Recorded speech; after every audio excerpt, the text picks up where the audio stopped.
और आप विधानसभा में आपका एक भाषण भी था, आपने कहा था कि अगर औरंगज़ेब का महिमा मंडल कर रहे हैं वो जो लोग नागपुर में जो कर रहे हैं उनको यूपी आना चाहिए, हम उनका इलाज कर देंगे। इलाज कैसे करेंगे आप? उपचार तो देखिए, किसी भी बीमारी का उपचार के अलग अलग केंद्र होते हैं। तो यूपी ऐसे लोगों को बहुत अच्छा उपचार देता है। उनकी जैसी डिमांड होगी उस प्रकार का उपचार दे देंगे। महाराज, आपके राज्य में क्या मुसलमान सुरक्षित है?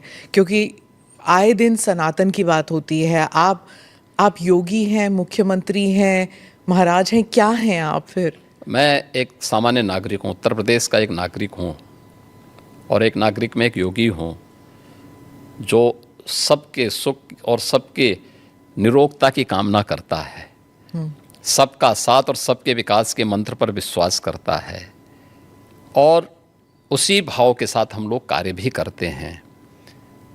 आप मुझे बताइए, दुनिया की सबसे प्राचीनतम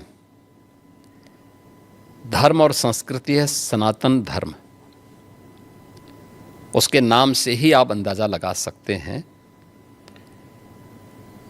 दुनिया की कोई जाति, मत और मजहब नहीं है जिसको उसकी विपत्ति के समय सनातन धर्मावलंबियों ने शरण न दी हो, उसके संरक्षण के लिए उसको हर प्रकार से फलने फूलने के लिए अवसर न प्रदान किया हो। लेकिन बदले में उसे मिला क्या? बदले में मिला क्या? और दुनिया के अंदर कोई उदाहरण नहीं, कोई उदाहरण नहीं कि कहीं भी हिंदू राजाओं ने दुनिया के अंदर कहीं भी अपने बल पर, अपने वैभव के दंभ से किसी पर आधिपत्य स्थापित किया हो, कहीं नहीं है। देखिए उदाहरण, अयम निज परो वेति गणना लघु चेतसाम उदार चरितानाम तो वसुधैव कुटुंबकम, इस सनातन वाक्य है। दुनिया के अंदर कोई बोलता है? दुनिया के अंदर किसी ने इसका आचरण किया? कोई नहीं किया। सब तो हड़पना चाहते हैं। यानी यह अपना है, यह पराया है, यह भेदभाव छोटी संकुचित बुद्धि के लोग करते हैं। उदार चरित्र के लोगों के लिए तो पूरी दुनिया ही एक परिवार है। इस भाव के साथ सनातन धर्मावलंबी ने हमेशा काम किया है।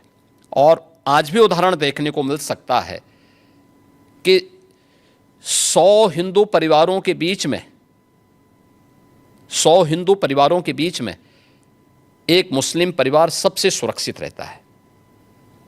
उसको इसके पर्व और त्योहारों को,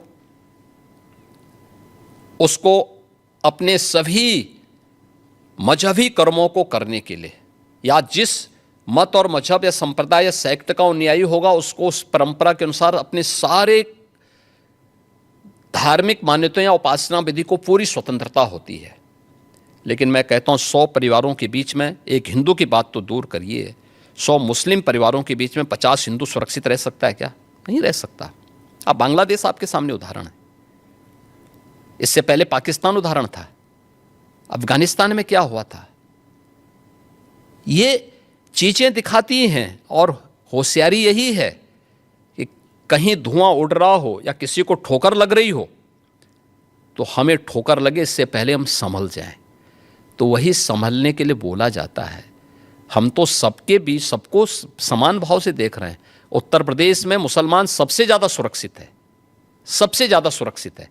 अगर हिंदू सुरक्षित है तो वह भी सुरक्षित है। अगर दंगे यहाँ यूपी में होते थे जो 2017 के पहले, अगर हिंदू की दुकान जलती थी तो मुसलमान की भी जलती थी, हिंदू का घर जलता था तो मुसलमान की भी जलती थी। और 17 के बाद से दंगे बंद हुए। अगर हिंदू सुरक्षित है तो मुसलमान भी सुरक्षित है। और दूसरा जो मैंने कहा कि इतिहास में कोई उदाहरण नहीं बता सकता कि अपने बल से, अपने वैभव से किसी हिंदू राजा ने किसी देश पर जबरन कब्जा किया हो, कभी नहीं। इतिहास इसका उदाहरण है, आप उठा के देख सकते हैं। भगवान राम लंका में गए और लंका में रावण पर विजय प्राप्त करके लक्ष्मण को वहां के वैभव को देख के थोड़ा मोहित हुए। भगवान राम ने कहा नहीं लक्ष्मण, उन्होंने उनको एक ही बात कही, और मुझे लगता है कि आज की पीढ़ी के लिए बहुत प्रेरणादायी है जो उन्होंने उस समय कही थी। लक्ष्मण जी को जो प्रेरणा, जो निर्देश भगवान राम दे रहे हैं लंका के बारे में, अपि स्वर्णमयी लंका नमे लक्ष्मण रोचते, जननी जन्म भूमिस्य स्वर्गादपि गरीयसी, कि लक्ष्मण लंका भले ही सोने की क्यों न हो, लेकिन याद रखना ये मुझे रुचिकर नहीं लगती, मेरी रुचि का नहीं है। मेरा काम था माता सीता को दुरात्मा रावण से मुक्त करना, वो मैंने कर लिया है।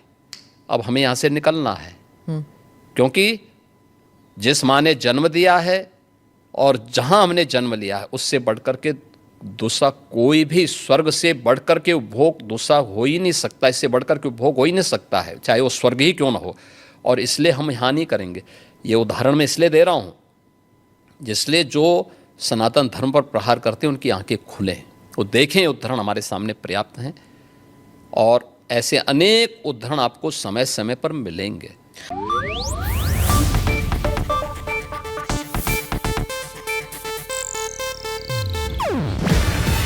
ಇದು ಏಷ್ಯಾನೆಟ್ ನ್ಯೂಸ್ ನೆಟ್ವರ್ಕ್ ಪ್ರಸ್ತುತಿ. ನೀವು ನೋಡ್ತಿದ್ದೀರಾ ಏಷ್ಯಾನೆಟ್ ಸುವರ್ಣ ನ್ಯೂಸ್.